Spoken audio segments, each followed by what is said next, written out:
Monsieur David Guiraud, David Guiraud vient de menacer le RN sur BFM TV. Qu'est-ce qu'il a fait encore, David Guiraud, le GOAT? Enfin, jamais surpris, toujours déçu quand même, hein, parce que je vous rappelle que je crois que les Français en ont marre de voir un gouvernement avoir systématiquement recours au 49.3. Ce qui serait bien, c'est que vous interrogiez, par exemple, aujourd'hui et dans les semaines à venir, pourquoi le Rassemblement national a voté contre l'abrogation de la réforme des retraites en commission. Eux, ils sont en train d'utiliser un véhicule qui est promis à l'échec. Je vous le dis, hein.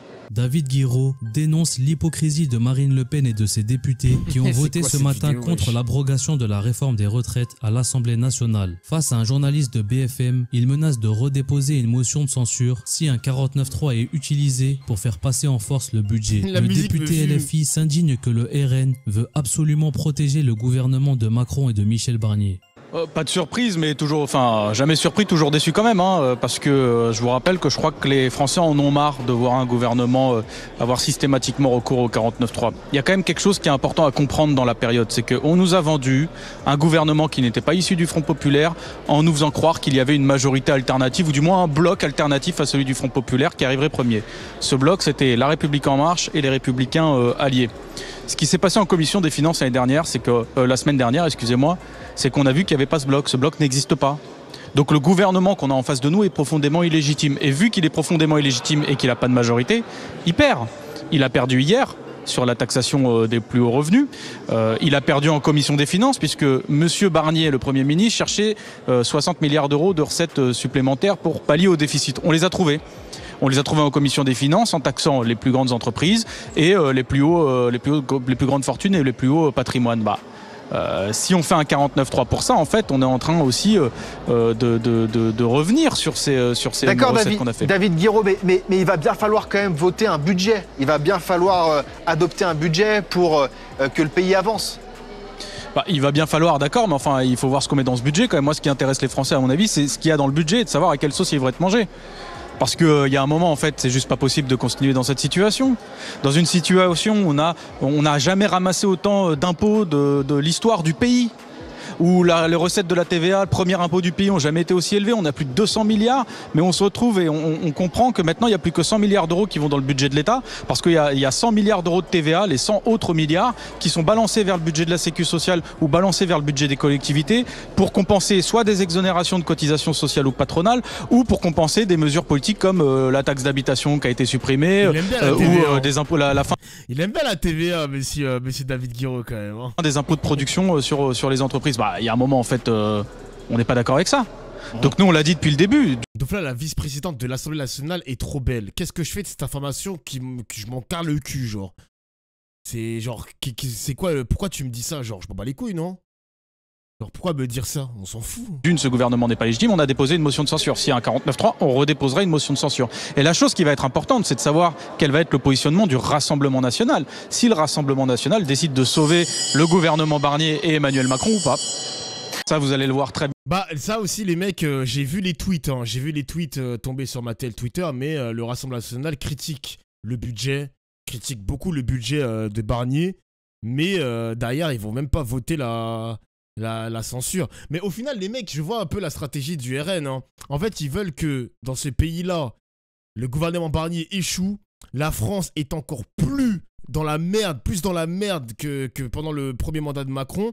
Et en 2027, ils vont arriver en sauveur, en libérateur du macronisme, etc. Le Barnier a échoué. Maintenant, nous sommes là. Il n'y a qu'une seule alternative, c'est nous. C'est pas le petit de Macron. C'est pas la droite qui est de retour avec Barnier. Non, la vraie alternance, c'est nous, le RN. Ils vont jamais les censurer, les mecs. Hein.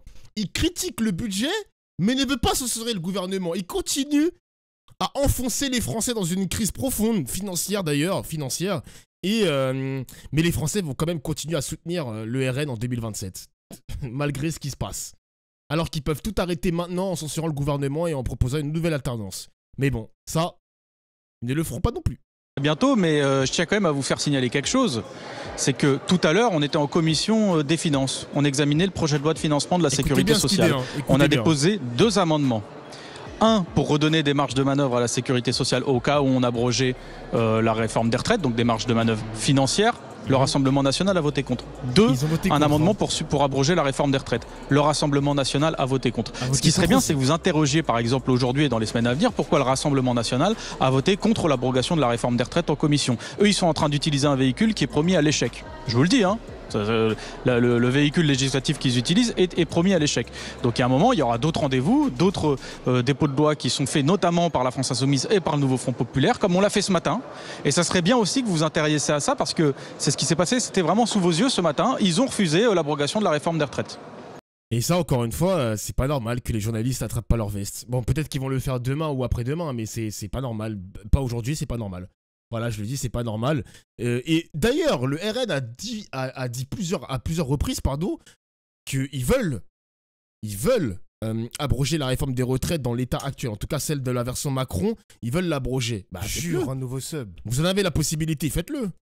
C'est l'incohérence constante, exactement. Exactement, c'est l'incohérence constante. J'en ai marre. J'en ai marre. Yes, merci Shibachou pour le sub. J'en ai marre. Faut tous les faire sauter. Mec, ça me rend fou. Ça me rend fou parce que le RN est persuadé, enfin ils le savent, c'est un tapine de le dire, mais ils le savent qu'en 2027, c'est la seule alternance possible et ils savent que les Français vont quand même voter le RN parce que les Français sont tellement lobotomisés par les journalistes actuels qui diabolisent à chaque fois les discours des mecs de gauche, de la LFI, du NFP, genre même Olivier Faure il prend pour son grade. Les Français en ont marre de la gauche parce que la télévision présente mal les choses. Il n'y a qu'une alternance, hein, c'est le RN pour 2027 d'après eux. Hein. C'est fini, frère. On est dirigé par des tocards, frère, exactement. On est dirigé par des tocards, gros. Putain.